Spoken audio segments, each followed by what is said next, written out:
Yes. Okay. All right. Good afternoon, everyone. It's about 1:01 p.m.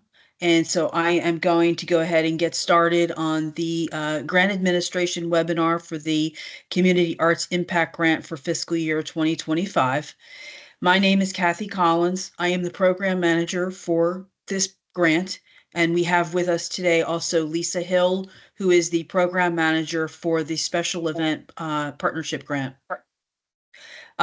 So what I'd want to do is just a little bit of housekeeping. If you could, please make sure that your mics are muted.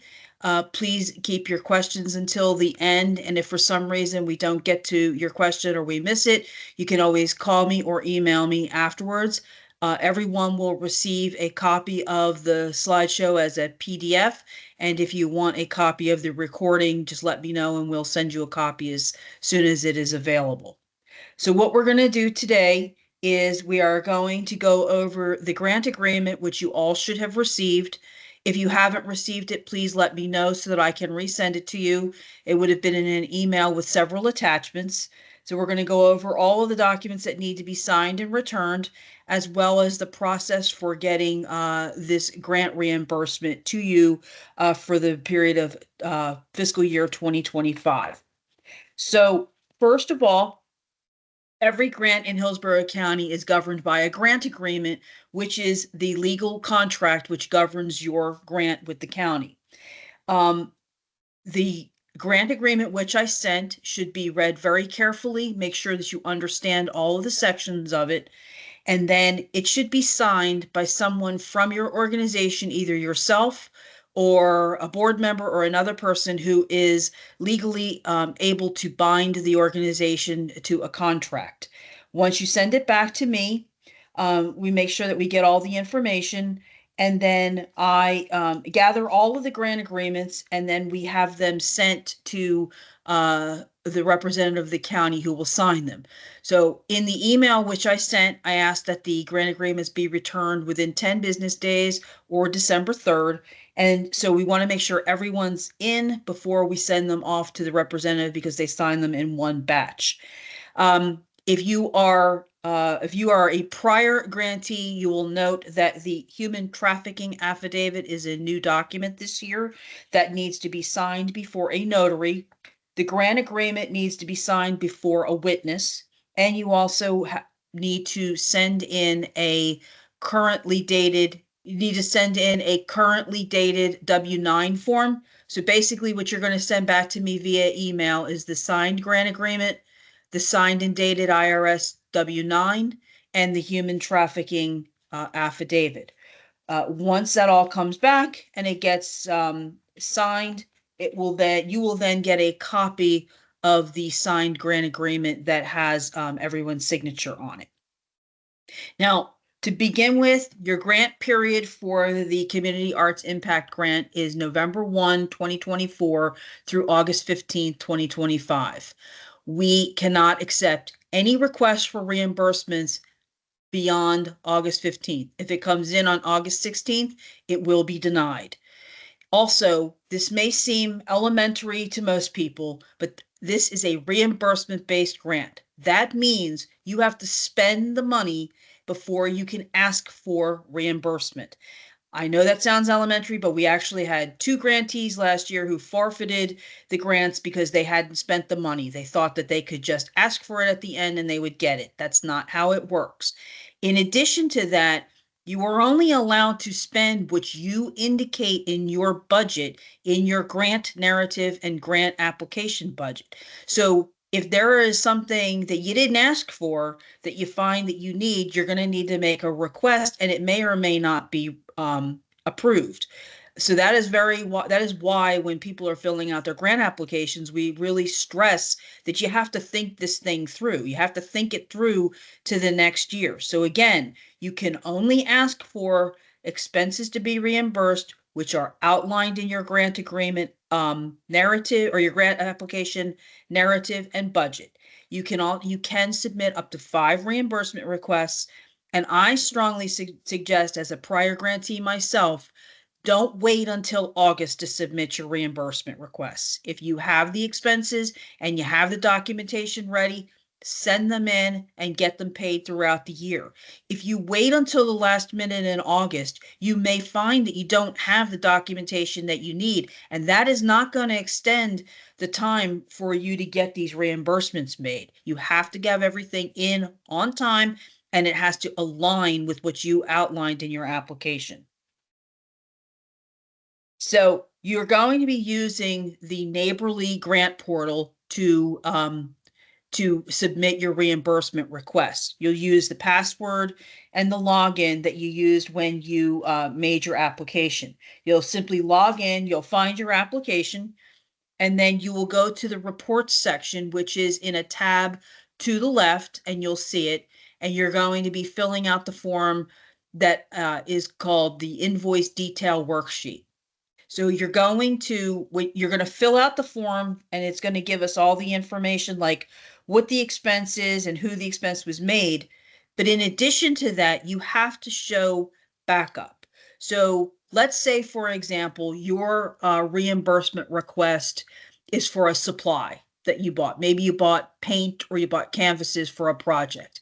You have to show us the invoice or the receipt, a canceled check, something from a credit card, a Cash App, something that shows that that expense was received, was paid, and that the items were received. Similarly, if you are using instructors or actors, there should be some sort of timesheet or pay card or something that shows that the date on the dates that they either worked or performed, the number of hours, their hourly rate, and how much they were paid, along with either a canceled check, a payroll form, something that indicates that the expense was actually incurred and paid, and to whom it was incurred and paid.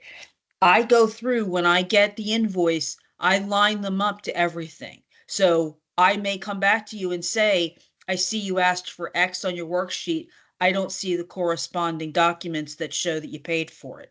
That's another reason why you want to make sure that you don't wait till the last minute to get your reimbursement requests in, because if you have to ask for something from the bank, it's going to take a few minutes. Or if you have to get something from someone's credit card, you have to make sure you have all of your ducks in a row and then submit them in a timely fashion. Now, once the reimbursement request comes in, as I said, I go through everything.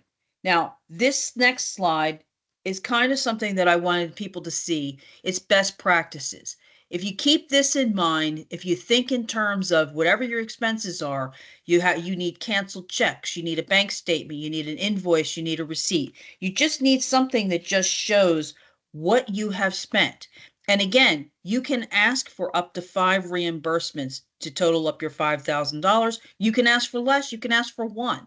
But if your project happens in March, don't wait until August to request a reimbursement, because you never know what's going to happen in the interim. Now, as I indicated earlier, you are limited to what you've asked for in your grant application, narrative, and budget. And I know from running an organization myself, things happen. You may have a vendor who messes something up and you're going to have to switch something around. If it is something that is reasonable and it is still within the overall arch of the project, you can submit, you can ask me, and I will send you a grant change request. You can have it filled out. Now, it has to be filled out and it has to be approved before the actual expense is incurred. Other examples might include, you might have had the opportunity to expand your program or include more instructors, and you need to move something from supplies, or you got supplies donated and you want to pay for more instructors. That's something that you can let us know, and we'll look at it. And if it is substantially or stays within what you're suggesting that the program is, then it's likely that we'll approve it. If you're going to come in and say you're completely changing the program, you're not even going to serve the audience that you indicated in your application, it's very likely we may say no, because that's not what you were scored on. But it is very important that you remember, if you asked for X for instructors or Y for supplies, You got to stay within what you asked for, or you have to ask for an opportunity to change. Again, this should happen as soon as it becomes apparent that you may have to change something. Now, everyone on all of your programs and projects, you have to use this logo, the Hillsborough County, Florida logo, in providing credit to the Hillsborough County Board of County Commissioners for funding the Community Arts Impact Grant that you received. So if you are an organization that has some programs that you run and they're being paid for by this, you can simply put this on your website under like supporters and sponsors. If you have flyers that you are going to use and it is for the program that is being funded, you need to make sure that you give credit on those things. If you have an event and you're going to talk to your audience, make sure that you give credit to Hillsborough County in your curtain speech or in addition to all of your printed material. But please make sure if you are a prior grantee, make sure you're using this logo and this logo only. Please do not use old Arts Council logos. It should be this one. If you are a new grantee, we will request a copy of the logo to be sent to you from the communications department. And I will request those as soon as the grant agreements come back. But they should be used on all things. The other thing we want you to do is we want you to promote your organization. Now, this is particularly important if it is for an event that is being funded by the grant and it is open to, say, people to sign up for. If your project is something that is for a closed audience that people can't sign up, you don't have to then try to promote that, but promote your own organization in other ways. Maybe you offer classes that are offered to the public. We want to make sure that you are getting as much recognition and exposure as you can so that you can let people know what you do and that you're receiving this grant from the county. Now, this slide, compliance with grant requirements, kind of goes back to what I just said a little bit. If you have an event that's happening, whether it is children are going to be playing musical instruments, or you're going to have a show that is going to feature the art that was made in the program that you received grant funding for, please let us know that you're having it so that I can come to it. I want to know I need to know what's going on. We need to know if, for example, things are intervening that are outside of your control that are keeping you from having your project or your programs. We need to be aware of everything. And if you do offer them to the public, then they need to be posted and you need to make sure that the logo is used whenever possible. Now, in addition to all of the reimbursement requests, you're also going to have to prepare a final report. Now, this is something that you need to kind of keep in the back of your head, like while the programs are going on. The final report is due September 30th. But within the final report, it asks for questions. It wants to know, like, we want to know who benefited from the project. Did you get like a good quote or a good testimonial from someone who maybe participated? Maybe somebody came to a ceramics class who never would have come to a ceramics class if it hadn't been for you. Or maybe they would have come to a theater show, but they would never have come if you hadn't put it on and had let people know about it. So if you're going to have to keep this in mind. These are the kinds of things that the final report wants to know. How much of the grant was used? Did you get additional funding from other funders? Who participated in the project? Did you have employees or volunteers who benefited from the project? Basically, who was your target audience? Then we want you to evaluate your project. Did it go as you thought it was going to go? Did it go worse? Did it go better? And again, then show us how you gave credit to the county and get some quotes from people who attended. The other thing is getting quotes and testimonials from people from things that you had going on this year are good for you to use in next year's grant application or in other grant applications. If you can show that people are actually benefiting from the project and how excited they are to attend, that really goes a long way to showing funders that you're doing way more in the community than just, saying, oh, I'm putting on this event. Here's tacit evidence that the event happened and that somebody actually benefited from it. I found that to be a big thing when I was a grantee and was writing for other grants, that I could show that people were actually benefiting. Now, that's pretty much it with respect to the Community Arts Impact Grant. It is not a terribly complicated grant. You just have to be organized. If you keep everything in one place and you keep everything together, you're not going to mess anything up. If you keep all of your invoices together and all of your receipts and checks as you use them, if you have contracts, keep them together, then it makes it much easier when it comes time to doing your reimbursement requests. Now, I know I talk fast sometimes, so if anybody has any questions at this time, please raise your hand and Lisa will either read your question or help you unmute your mic.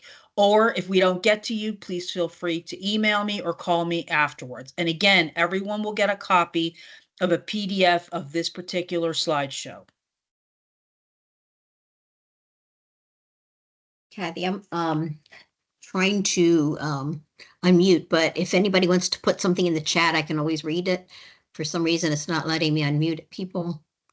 So please put your questions in the chat if you can, and we'll take care of that way.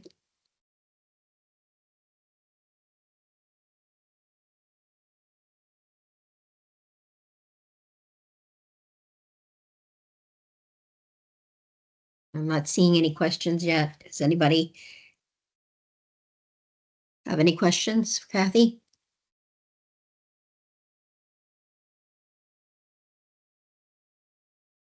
Okay, if no one has any questions, I don't want to keep everybody here unnecessarily long. Again, that's my phone number, my email. I do answer the phone.